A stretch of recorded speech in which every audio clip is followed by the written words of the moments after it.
So, my first story of my first vision. This is when I was, I'm approaching 50 now. So, this is going back in my early teens. When I was young, back in the 1900s, there was a local department store not too far from my house. If you hear popping, it's the rain falling on my soft top.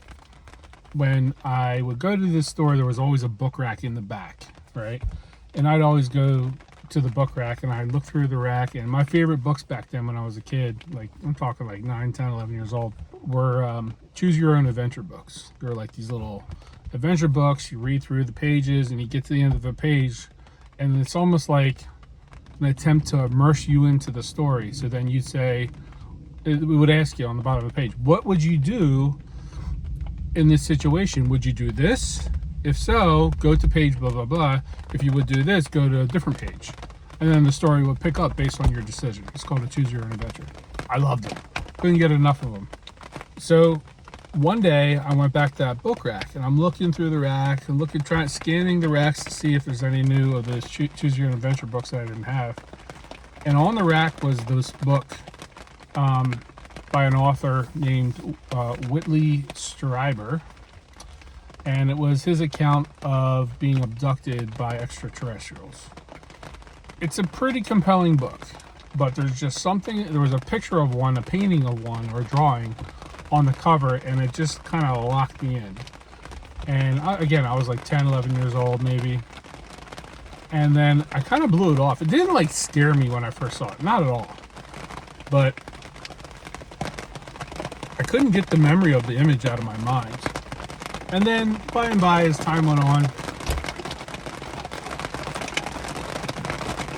it's raining. Long story short, I was having dreams of seeing UFOs in the sky. I was having dreams of things being in my room when they weren't. And then one night, I was laying in bed, and I would frequently get sleep paralysis. I know a lot of people have experienced that. It's just a weird thing where your motor skills of your brain, that center doesn't coordinate with your conscious waking center or whatever. I don't know. But anyway, you wake up, but you're completely paralyzed. There's a bunch of medical reasons why that can happen. Some people attribute it to spiritual stuff. I didn't. But I didn't know anybody else at my age that had sleep paralysis. So every time I told somebody about it, I was just like, huh? That's weird. And what I would used to do to get out of the sleep paralysis is I would kick my legs. I couldn't move my arms, couldn't open my eyes. The best thing I could do, I usually slept on my stomach, and just kick my legs as hard as I possibly can. And for some reason, that would break me loose and get me out of it. I've heard stories about other people having sleep paralysis. I never saw entities. I never felt like something was sitting on me. I never experienced any of that. It would just be this routine of like breaking loose of the paralysis. I wake up and everything's back to normal. It became a cycle that went on from when I was about 14 years old all the way until I was about 23. In the earlier days when I was experiencing that stuff, I was convinced somewhere on a deep level, I was correlating it to this innate fear I grew of extraterrestrials. I felt like they were coming after me. Just a childlike fear, irrational fear.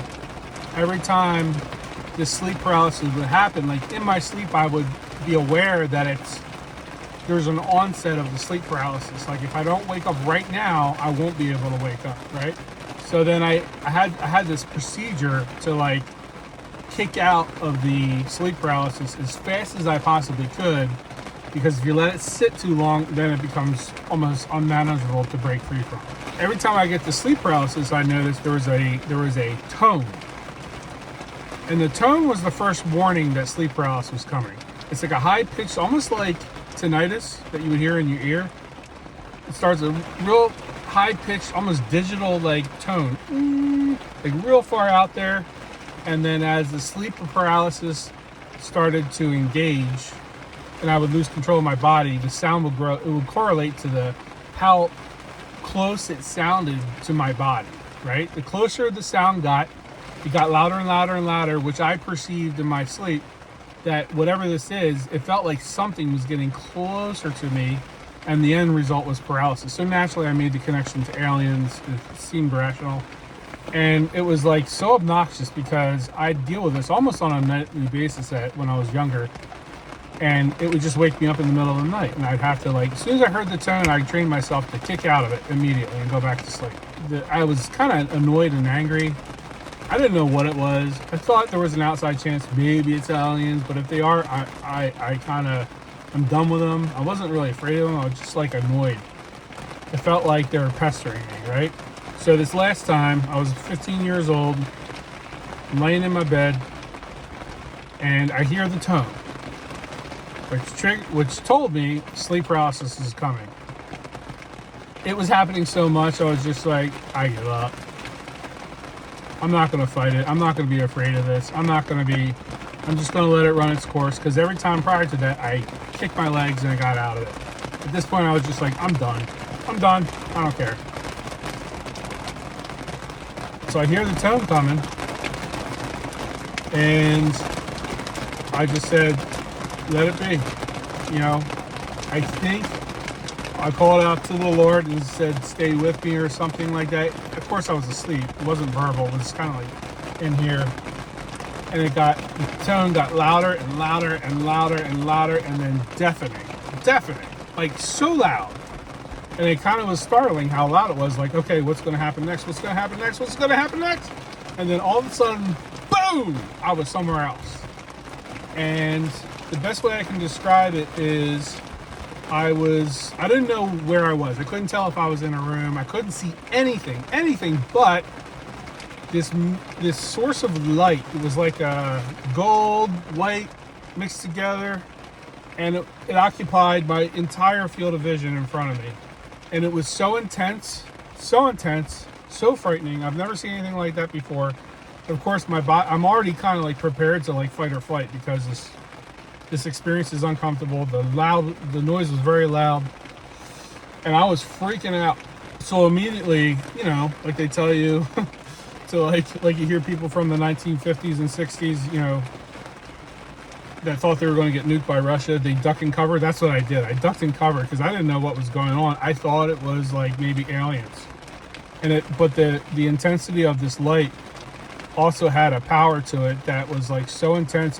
I knew it could destroy me. I knew it could just boom, atomize me, right? I don't know what it was. It was so frightening. I remember it like it happened yesterday. In the dream or the vision, I hit the deck, covered up like this. Or actually, I covered up. I think this arm was on top. Yeah, it was. I covered up. I'm laying down, and I'm covering my face and all my, just like trying to, like you would in a nuclear blast, sort of like you're just trying to protect the vitals. I hit the deck, and I'm just terrified because I was convinced I was going to die from whatever this thing was. It felt threatening. And then all of a sudden I heard, don't be afraid. You're with me now. And I'm like confused. I'm like, don't be afraid. You're with me now. What? And I'm looking out like this. And I refused to look at this thing because I was terrified. And after it spoke, I'm like confused, but still terrified. Then all of a sudden I noticed something strange. There was like, I don't know how to describe it, solid crystalline light, like rays of light that were stretching out from the source, and I could see them stretch by my body on my left. And I'm looking at these basically blades of light. They were like warm. They were like warm.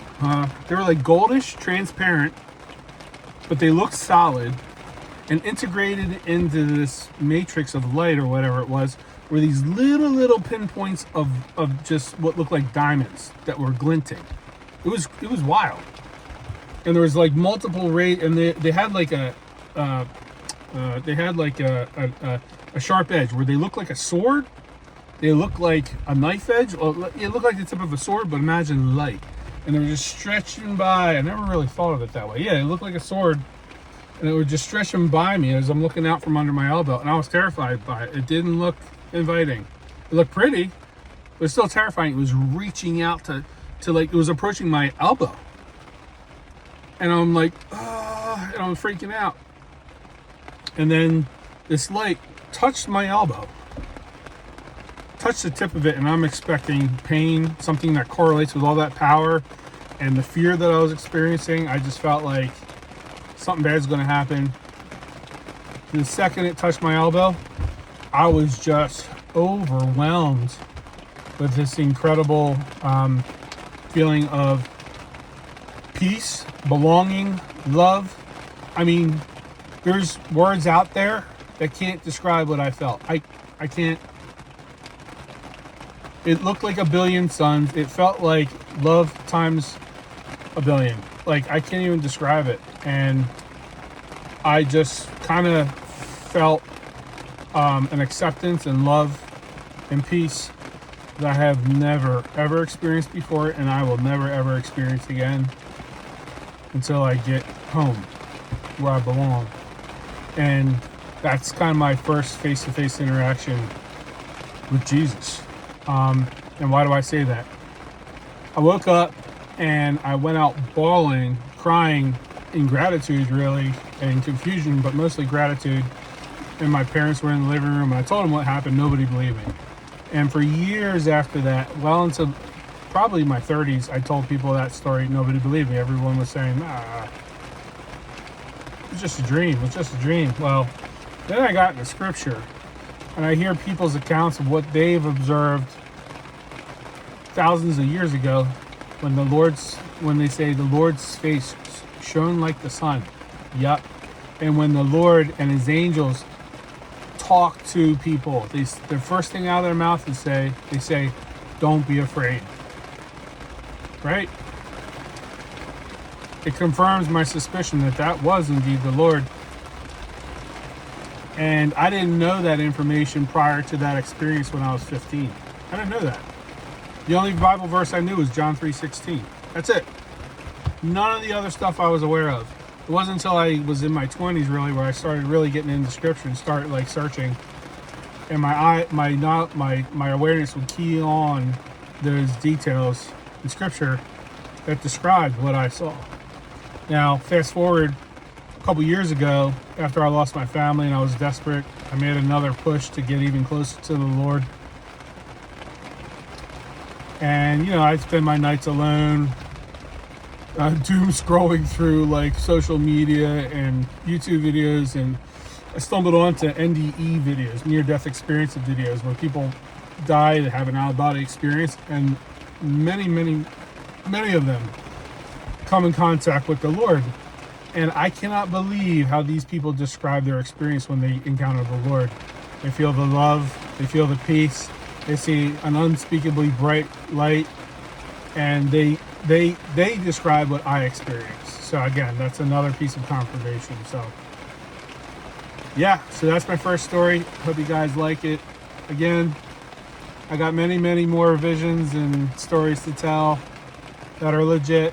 If you guys want to hear them, subscribe and like, and I'll take that as a message that you want to hear some more accounts of what I've experienced. They're legit. I'm not lying. I get nothing to gain from this, but I'll never forget them. So anyway, you guys have a good day, and I'll talk to you soon. See ya.